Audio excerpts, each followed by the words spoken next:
All right, today we're gonna bring two scones, and this is a heavy-duty scones, all right, that go into your bathroom fixture if you want, or in the hallways, wherever you want. They're like little torches. Now this one's real glass and is really heavy, if you guys can see that. There's two indentations in here in the bottom, and that's where you tie them down. All right, so you could click on them here. If you guys can see, this is where they actually tie down. You could just screw them from the back or the bottom if you want to make sure you secure them. All right, because these are a little heavy. The LED lights are going to be on the bottom. All right, it has a base. Make sure you have a lot of backing for this because it's a little heavier. So there's two of them. We're going to set them up and see how they look at night.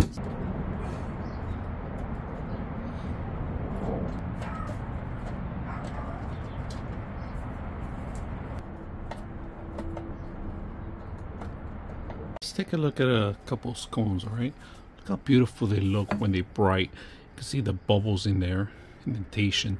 You could take these off and tie them up if you want, but as you can see, but right now we're not going to tie them up. We're just going to demo them first so you guys can see how beautiful they look. So let's take a look at it with the complete darkness. These are super bright. If you guys can see, they're lighting up the whole entire area here. I like the actual lighting itself. It's a nice cool little lighting, but you can see like how bright it's reflecting from the actual side of it. Beautiful scone, if you guys can see that. So you have your bathroom, you can set it up, both lights, your mirror in the center, and enjoy the actual light show. So very simple to install and set up. It has this weight, just make sure you have a nice strong backing, and they should last you for a long time. So I hope you guys enjoy the video.